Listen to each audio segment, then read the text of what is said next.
hate this question. Because it's really hard? Yeah, no, it is. It genuinely is.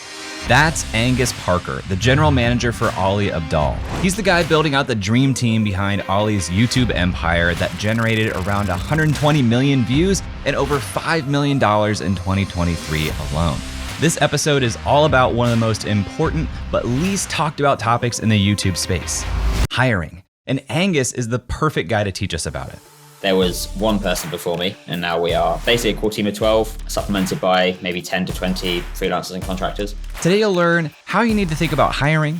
I think the obvious thing, if you currently don't have a team at all, and even if you do, is what positions you should hire first. I see a lot of creators go down the route of I'll hire a scriptwriter and a video editor and a thumbnail designer and the issue with that for me is mistakes that you need to avoid. One of the mistakes we made initially was relying too much on the traditional approach of... And a hot take that some people might not like. I think incentives are never truly aligned when and work together. If I'm a creator watching this, what would you say is your, next step or overall advice for me to think about my next steps with hiring or building a team or even deciding if I should? I think the obvious thing, if you currently don't have a team at all, and even if you do, is literally mapping out your system and what it currently looks like. What does your process of production currently look like? And as a percentage, where are you currently investing your time? Like, what does that look like? And are you happy with how that's divided? I think it's very easy in this creator space, in this modern world, I guess, to just operate at 300x speed and not actually stop and think, what does my current system look like? And where are the bottlenecks? Where am I currently spending my time that I don't want to be spending my time? And so combining sort of that with the traditional kind of matrix of what do you love doing? What do you like doing but don't want to be doing? What do you don't like doing and don't want to be doing? Like that kind of division as well. Combining those two things, I think, would allow you to get visibility on where you need to hire. And then it's a case of pulling the trigger and trying to hire someone, if you can, who can sit across multiple different seats. So you can start building up that kind of generalist person who potentially then could become more of that right-hand man, that COO sort of person who could then take on management responsibilities, which are currently holding you back and therefore holding the channel back. How big was the team when you joined? There was one person before me, a remote editor. So I was the first sort of in-person employee. So we have expanded from, 2 or 3, all the way up to 19 at one point. And now we are at 12 full-time plus Ali, so 13, team of 13. Beneath me, we have a fairly flat structure that's broadly split into 2 different areas. We have the content team and the commercial team. On the content side of things, we have a YouTube producer, a podcast producer, someone managing the book. We have someone managing the website. We have someone managing socials, and we have our sort of editing squad. And then the commercial side of the team, which is our sort of courses. At the moment, that's a team of 3. We have a head of marketing, a head of product, and a head of customer success, which is essentially sort of product delivery. So that's like the core team of 12. But we then have probably between 10 and 20, depending on the time of year, freelancers and contractors that we rely on beneath that core team, who are pulled in to help with, as I said, like product delivery on the customer success side of things, or on the content side of things, it's mainly editors. So we have 5 or 6 freelance editors doing shorts, and then 1 or 2 freelance editors helping out with Ali's main channel as well. So that's kind of the main structure. So it's basically a core team of 12, supplemented by maybe 10 to 20 freelancers and contractors. I want to go back to that time when it was you and Ali and a freelance editor. What did it feel like then? Like, what was your experience? What were your expectations even when you joined the team at that time? Yeah, when I joined the team, I joined off the back of a cold email, just to help with research, essentially. So first couple of months, it was essentially just contributing towards videos. It was just before the pandemic hit. But it felt very much like a startup. I mean, it still does to a certain extent, but it didn't necessarily feel like it was, I was going to say like a real job per se, but like it didn't have that kind of same vibe to it, but it was always fun. There was no sort of formal structure to things because it didn't necessarily need it.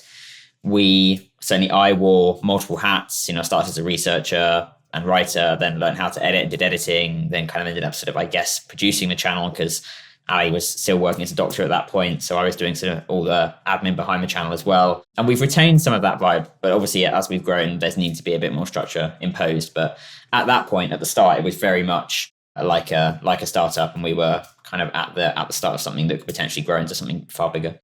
Do you remember how big the channel was at that time? Yes, it just passed 500,000 subscribers. I think 520,000 when I joined. Wow. So he was still flying mostly solo up to 500,000 subs. Pretty much, yeah. So he hired his first, because the editor, when I joined, was full-time, and he hired him in the October before, so about 3 months prior. So he was more or less solo up until around 400, 450 subs. I appreciate all this context because I think this is helpful to anchor people who are watching this to compare where they are now with where things were then. Yeah. That is a more mature channel than I would have expected before the start of hiring. When you guys were having conversations, how stretched do you think Ali felt at the time? Did it feel like, oh man, I really need a number two, or was it like, I need a writer, I think it was less that he felt stretched and more that he didn't realize that he needed to outsource. And I think if you asked him now, would he outsource earlier and hire a team earlier, he would definitely say yes. I think his kind of turning point was, he often tells this story when he was leaving the hospital one day, someone who, I don't know whether it was a doctor or whether it was just someone visiting the surgery, recognized him from YouTube, and they got talking, and turned out this guy was kind of a business coach, and ended up doing a free session with Ali. And part of the session, they wrote kind of boxes on the page of the different segments of the production process. And the guy was like, put where you're currently spending most of your time as a percentage. And sort of 70% was in editing. And that was when Ali, I think, clicked in Ali's mind of this is where I need to be reinvesting in the channel and freeing up my time, because my time is worth more than the time it's taking me to do this particular task. And so I think it was more that realization of the time sink in certain areas of the channel that made him realize actually outsourcing is something that I need to do, rather than him getting to a point where he realized he literally couldn't do it because of burnout or anything like that and needing to outsource. So as I said, I think if he was to go back and start over again, hiring earlier would definitely be something that he would do, especially the editing side of things. It's always something that we advise people do, because I think it is the biggest time sink, and it's the biggest area where someone with decent editing skills and technical abilities can be far better than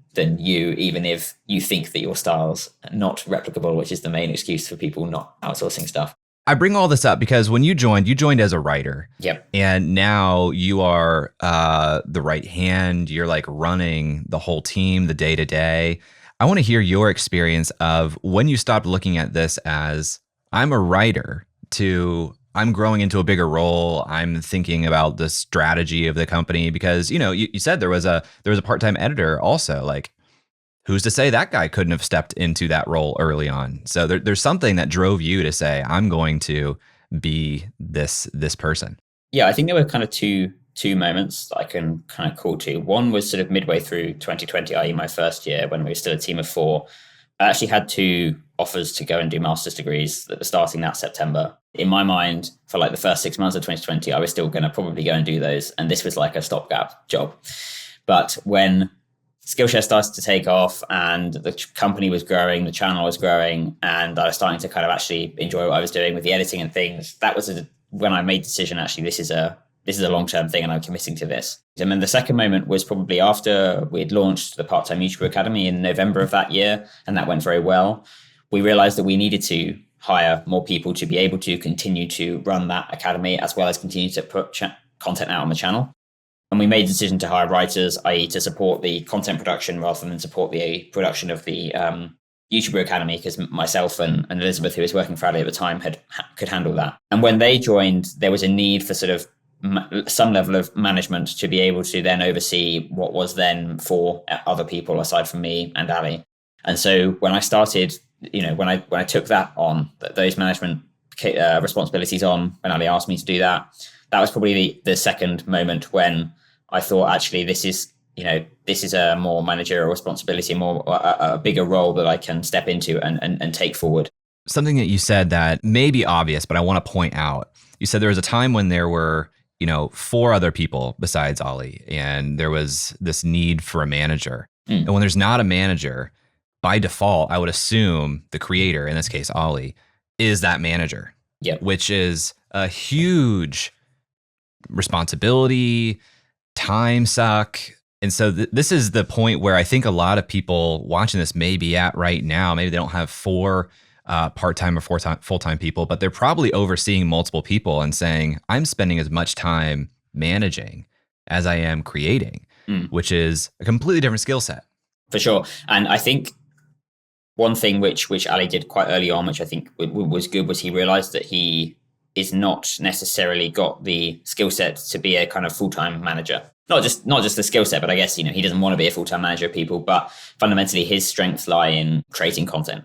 That's when he realized that actually offloading that onto someone else and having someone in that sort of what we call the integrator position is actually really important for creators. And I think it's something which is often overlooked by creators, is having someone in that sort of right-hand man / integrator / kind of COO kind of role is probably one of the most crucial roles that you could hire for after the editor, in my view. Ali kind of did it accidentally, but having someone like myself, like someone who is happy to be a generalist and do multiple things, and then step up into that role of just like COO and overseeing the expansion and building upon the current company size and hiring people, that kind of thing, is almost like key to successfully growing a company, a creative company, I think, because having that person that you can trust and to run operations whilst you carry on creating is kind of really, really important. Otherwise, you will end up burning out and not enjoying the process of creating, and burning out both literally and figuratively in terms of like the channel itself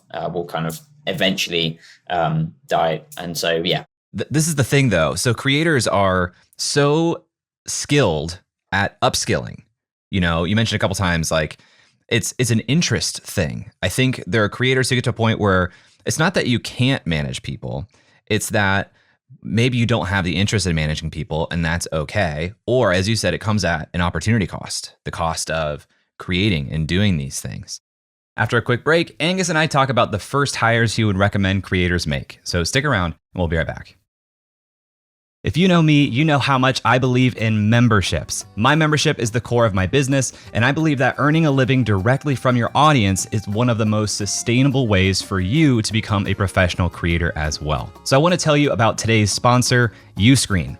Uscreen is a beautiful all-in-one platform that helps content creators earn a living from their videos by unlocking predictable, recurring revenue. You can host private live streams for your members, build an on-demand catalog of premium video content, and Uscreen gives you a community hub to interact with your members too. They can access your community from their mobile phone, so your membership is right there in their pocket. With a Uscreen account, you get video hosting, an out-of-the-box website, full payment and subscription management, and plenty of third-party integrations too. And Uscreen makes it easy to get set up. You get access to powerful website themes that are fully brandable with no coding skills required. Uscreen is the platform for building a video membership site that is great for generating a sustainable income stream for professional creators. To try Uscreen, click the link in the description and let them know that Jay sent you. You've said a couple things that I want to double click on to make sure I'm hearing right. It sounded like you suggested the first hire for a lot of people is a video editor, and the second hire is a general manager. Yeah. Some nuance in terms Broad of strokes. Definitely for like YouTubers, yes. Video. I mean, I would suggest video editor is the main hire. Exception being if video editing is your jam and your like main thing and part of your channel is about video editing. But in broad strokes, yes, video editor. And then I wouldn't necessarily say general manager or hire it as a general manager. I would probably more say content manager to start with, but a content manager who you can test to be able to both write as well as project manage. I think like those are the two key qualities. And if you're a creator who's looking to both expand their creative content in terms of output, but also thinking about commercialization, having someone who can write and is capable of writing both scripts as well as things like, or at least some capabilities of writing copy and VSLs and things like that is also important. And this is like a difficult skill set to hire for, definitely, but it's something which I think people should think about. And often just enthusiasm and work ethic will get someone to a level which could serve a lot of creators. But I think too many people kind of try and hire specific roles at that stage. And I actually think you need someone and or a couple of people who are happy wearing multiple different hats. Because as I mentioned at the start, that kind of stage of a creator's journey is very much startup mode where you need to be happy wearing multiple hats. And the only role which is really probably specific is the editor, because that is a very technical skill. You guys have a well-known brand and platform, so I imagine maybe hiring doesn't get easier, but getting interested talent probably gets a little bit easier. If I'm getting started and I want to hire, how do you recommend I go about finding talented people? I hate this question. Because it's really hard. Yeah, no, it is. It genuinely is. Like, I hate but love it at the same time because it's a really interesting space. But I get this question a lot from Ali. We have the part-time YouTuber Accelerator, which is our kind of group of students who are on a 12-month package, and I have office hours. And often I get literally this question. And it's difficult because we are in a privileged position whereby we can create a job description, put it out on Ali's Twitter and Instagram, and we get a lot of inbound, but I can't recommend that to anyone else, obviously, because we're very fortunate to have that. So I think this is where there's a big problem at the moment in the creator space, in that there is not a filtered and accurate and quality kind of job site. I don't think we have YT Jobs, which I think is good and it's a good start. But I think there is still more to do on this side of things. I think YT Jobs is really positive step in the right direction. I just think there is so much on there that it's quite difficult to filter through the quality talent from the less quality talent and find those diamonds in the rough, and that can take time. So you've got YT Jobs, you've got Fiverr, you've got People Per Hour. Like, all of these platforms are the ones that we generally sort of recommend. And it is tricky. And I know I'm not really answering your question, but it's really hard. Because I just don't think the recruiting side of the creator space is quite caught up with where the demand is at the moment. Shall we say, like, job hunting platforms is somewhat tricky because the creator space is still trying to break into that more traditional job space, which does make it difficult to hire roles which are not, I think basically are not video editing or potentially thumbnail design. Thumbnail design is coming on board and script writing is somewhat getting there. But even then, it's still a relatively small pool of people who are really offering their services just as script writers. It is something which I recognize we're in a privileged position, and there is really a paucity of sort of steps and quality access to quality talent out there at the moment, without going through and spending a lot of time on platforms like X, Twitter, which seems to be where there is a lot of talent, but you have to spend time finding it. So when you are going through the hiring process, how do you hire? How do you think about screening this person, judging for a good fit? So I think one of the mistakes we made initially was relying too much on the traditional approach of, we want people's CVs, we want cover letters, we want like written answers to questions. I think we very quickly realized that CVs, although helpful, are kind of don't really give us a full picture of the person. And essentially we learned not to hire the CV, not to hire the resume. And we didn't actually do that at all. But the mechanism that we've got now is that every single job description that we put out, people need to record a loom of some description, whether it's like a 2-minute introduction, whether it's the trial task is a loom. In some way, we need to have some level of interaction with them to know kind of who they are, what they're like. And that has helped speed up the application process immensely. It's impossible really to tell from purely text-based applications who someone is, what they're like, that kind of thing. Whereas a loom and getting them on video and making sure they're comfortable on video, that kind of thing has made such a difference to our hiring process. And the second thing is having a trial task as well. I think it's relatively standard now for job applications to have trial tasks. And again, that has helped speed up the process of hiring immensely, and it helped us spot quality talent far quicker than if we had sort of just been looking at CVs or resumes, just been looking at cover letters, and then gone out with a trial task. One of the other things which I would just sort of mention for people kind of on the fence about hiring is that I think sometimes people build up hiring as something which is some big thing, which needs a lot of thought and effort and decision and discussion. And it does to a certain extent, but if you're looking just to get someone on board to help with certain tasks that you haven't hired before, we still often rely on Google Forms just to create a simple Google form with instructions for what the job will be, video explaining what the job description will be, few questions, Loom video, trial task, and that's it. Like 2 years ago, we used Workable and we had, multiple different rounds of video-based questions, and just was a bit of a faff. And we realized that actually simplifying it and making it as easy as possible for both us to put together, but also for applicants or somewhat easy for applicants to apply, it's just sped things up. Yeah. I mean, I find myself in this position of stretch where I'm starting to hire. I should probably hire more. I haven't hired anybody full time yet, but I'm recognizing that what I need more than anything is this like general manager role, a generalist who can also manage. But what's been scary to this point has been trust, because this person is going to see everything, need access to everything, bank accounts, QuickBooks, Gusto to pay contractors. Like they are seeing and getting access to everything. So can you talk a little bit about how trust is built in this position and how we should think about vetting somebody to be this generalist, number 2 type role? That's a really interesting question, because to a certain extent, the answer is trust is built like over time. It's not necessarily something which can be given overnight. I think I was fortunate in that Ali is generally quite a trusting person, and probably at times overly trusting to be like, oh yeah, access here kind of thing. But I think it's built over time, but it's also built through, when I started with Ali, it was never full-time to start with. It was, I was on a per project basis. So I started as a freelancer, and it was trust through delivery and reliability of the actual task I was set doing to start with, which was research and writing.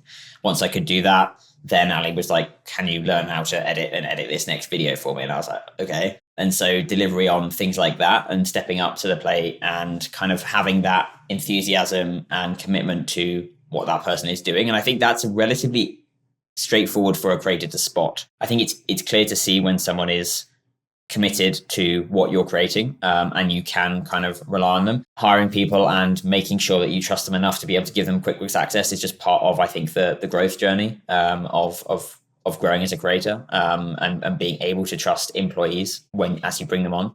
And what I'm not hearing you say, but I'm not saying you're not saying this is important, but sometimes I ask myself, well, if I'm going to give this type of access to things, do they need to be full-time employees? Do I need to have like an ironclad contract to secure myself and credentials and access to these things? How do you think about the level of trust that comes with like intellectual property or security stuff? I think definitely having people on full-time contracts will definitely allow you to protect yourself far more than just having, giving access to freelancers. For us, we don't even give access to like YouTube Studio to random freelancers. They have to be on a contract, and it's things like that. So the contract definitely does help. You could firm that up even further with NDAs and other such documents. We don't generally do that unless we are sort of creating a product that is yet to be released or announced and that kind of thing. But I think on a kind of more broader level, even with that level of protection, there is a degree to which you just need to build up that sort of subjective qualitative trust with someone over time. And that comes through, as I said, like just being able to trust them to deliver fundamentally on their work to start with. I think that is like the baseline. And then from there, you should be able to give over more of your, whatever it is you happen to be wanting to give to them and give access to. So I'm watching this, I'm a creator, I'm feeling stretched. I want to make my first hire. Maybe it's a video editor. Maybe it's a GM style person. How do I think about hiring full-time versus part-time? What type of litmus test do you use for that? It really does depend on kind of what the role is. I think one of the key books that we used when we were initially starting to go through the rounds of hiring was a book called The Who Method for Hiring. And one of the things that they say in that is like the first point of failure of hiring is not actually defining what you want from that position. And so having an idea of like what is the mission, the outcomes, and the competencies that you want from a role, and only then thinking about, okay, with this outlined, is this a full-time role or is this a part-time role? Then I think I would go to the question of, do I want to bring someone on full-time as like a full-time employee, or do I want to just bring them on as a contractor to start with? And my recommendation would be either you have them on a probation period if you are going to bring them on full-time, or have them on, my recommendation would be have them on as a contractor for a month and see whether they perform. If not, part ways. And if they do, bring them on more. I think definitely one of the things that we've learned for sure is to test in a freelance or contractor capacity first before you bring people on full-time. We've never necessarily had a problem with that per se, but it just gives you so much more sort of bandwidth to be able to be like, okay, is this person the right fit? Is this actually the right role that we need in this month-long period that we're having kind of trialing this person? Have I actually realized, shit, this was the wrong the wrong role. I actually should have hired for another role.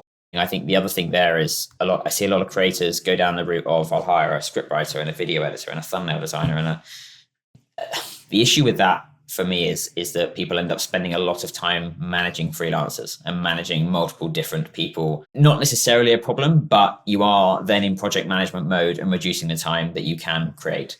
And so that's why, again, I would suggest having someone else do that management, someone else find the title and thumbnail designers, the script writers, if you are going to outsource all of that.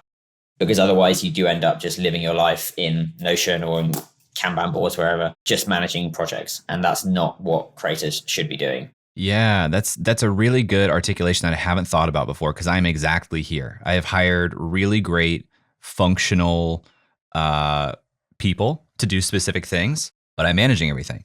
And so now that I'm managing everything, the pull is to hire a manager. But now I'm also going to have to train that manager on everything to manage the individual specialists. Whereas if I would have hired a generalist, they would have learned it. They would be hiring and training the specialists, and they would not need trained because they basically would have learned on the job.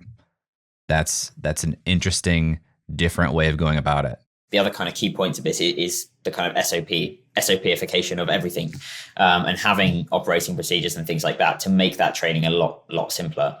Part of the thing with Ali and I is I've been working for Ali for like 4 years now, and I've kind of grown with the team. And so I haven't needed to sort of come on him, train me, because we've kind of been learning and training alongside each other, I guess. But I think if someone is bringing someone on, having those things written down and documented, although it might be really dull to create initially, will save so much time in the long run. I think it's then thinking about, okay, how can I make the training of this so straightforward and easy?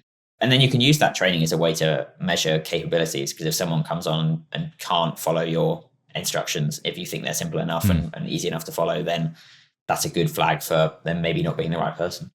Let's say that I did successfully hire or nurtured someone into being a really great team member.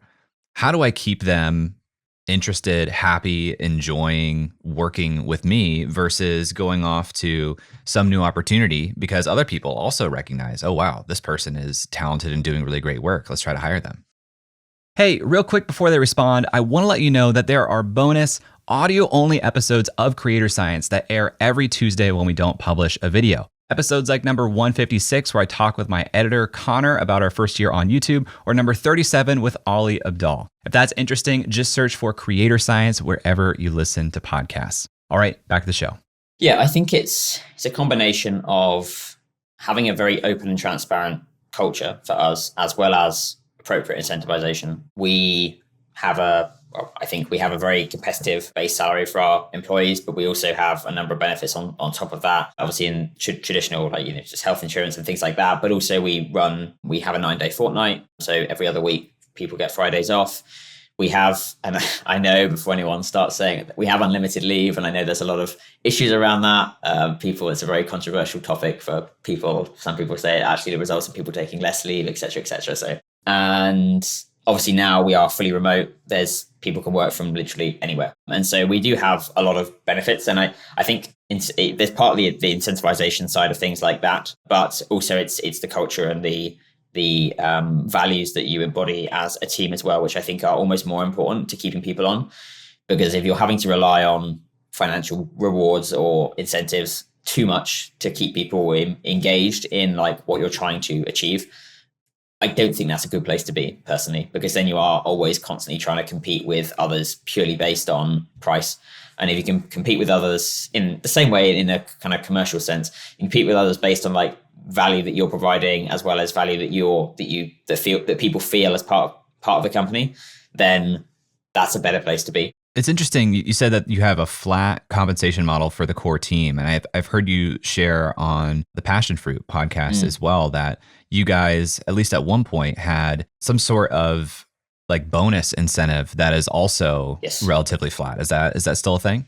Yep, still a thing. Ali and I spent a lot of time thinking about how can we reward performance and reward, whether through bonuses or whatever. Like we went back and forth on a lot of different ideas and models, and we settled on one that was essentially completely flat, in the sense of what we have is that over and above a certain threshold of operating profit, a percentage of that extra money is split flat across the team, so pro rata across the team. So anyone who's a full-time employee will get, and who's worked for the whole year, will get exactly the same amount. And we still have that. And what we found is that kind of does engender everyone to sort of pull together in a more collective way. It doesn't encourage sort of individual incentives to outperform one another or prioritize one person's actions over another person's actions. A lot of people end up helping each other, and one of our core values is be a team player. It has actually, I've noticed, helped bring people closer together. And I think we haven't had a comparative period where we've had the opposite, where we've rewarded people purely based on individual performance. And so I can't compare it to anything. However, I would imagine that even if it was sort of subconscious and somewhat subtle, there would be a shift in motives and attitudes on certain things if we had a more kind of individual based approach to bonuses. That's incredible. Well, this one major question I think people have around businesses like this is, how do you incentivize, or not even incentivize, how do you make people happy and motivated operating behind the name of another individual? How do you guys think about that? Does it come down to the hiring process? Because some people who themselves might fancy being in front of camera, I would imagine, might have a hard time doing that. I think it does come down to the hiring process, because it depends on who the individual is. Like, I couldn't imagine anything worse than doing what Ali does. Yeah, you're doing it right now. I'm sorry you're having such a bad time. I know I am, yeah. Bad time to say that. No, but I'm happy doing interviews, and I'm happy doing what appears to be an audio podcast, but I know it's a video as well. But no, I couldn't. I'm not necessarily interested in building out a personal brand that has like a face to it that is purely engaged in creating video-based content every single week. And so I think I've certainly noticed when doing hires and things like that, when there are people who are like, oh, I want to join the company because I want to know and get experience of how to grow my own channel. And I'm like, well, probably not going to be a fit then, because that's not kind of the point. We want people who are good at what they do and are keen to help grow the brand and the business independent of their own pursuits. Like, we have people in the company who have their own YouTube channels, who have their own personal project stuff. But fundamentally, no one in the company, in my opinion, is not bought into sort of growing Ali's brand and is not bothered by the fact that it's growing someone else's brand. I've heard Mr. Beast talk about his attempts to hire from traditional media, people who have like traditional entertainment and media backgrounds. Have you guys looked at that or tried that at all? We've had coaching from various people who are from more traditional backgrounds and that kind of thing. And there's definitely stuff that we have taken from the traditional world into our own business. Traction, the book by Gino Wickman's probably the one that shaped our company and growth more than any other. And that's fundamentally built off more traditional companies and structures and that kind of thing. And so there's definitely lessons that we can learn from it. But I do think if someone has had exposure and experience to the traditional world for years, decades, it's harder to move into the creative space. I don't think it's impossible necessarily. I think it would be harder for both the creator to work with the traditional person and the traditional person to work with the creator. So I think, the less developed the business is, I think the harder it is. But that being said, even Mr. Beast, who probably has one of the most developed businesses in the creator space, struggle to do it as well. So I do think there is something there which doesn't quite always work. Is there something that you believe to be true, but you don't yet have data to support it? I think that agencies will struggle over the next 5 to 10 years. Ooh, let's hear it. Love that. I just think, and I get the sense, and this might be strongly influenced by the fact that we bought some of our sponsorship stuff in-house and realized the benefit of doing that. But I think incentives are never truly aligned when creators and agencies work together. And I know that there's a lot of creators who work with very good agencies. There are a lot of very good agencies out there. I'm not having a go at agencies necessarily. However, I think potentially over the next 5-10 years, as creators realize that they're the ones with more power and control, and they have the ability to, control their own outcomes and their own destinies. And as they get better at hiring and bringing on more team members, they realize that actually having an agency handle a lot of stuff whilst it can help ameliorate issues and speed things up, and agencies obviously have contacts and that kind of thing, they do lose control. And fundamentally, agencies are businesses at the end of the day. Like, they need to be concerned about their own profits and their own revenues and things like that. So I don't necessarily hold it against them that they have different incentives to the creators, but they're always going to prioritize those over and above the creators' needs at some point. Some might do it earlier than others, but they still will. And I just have a hunch that creators might start to realize that a bit more and try to go more direct to brands. I might be wrong. I could have said that 10 years ago potentially, but that's kind of my vaguely lukewarm take. Angus isn't the only employee of Ollie's that I've talked to. Check out this video with one of his writers, George Blackman, to learn how to write a great script for YouTube.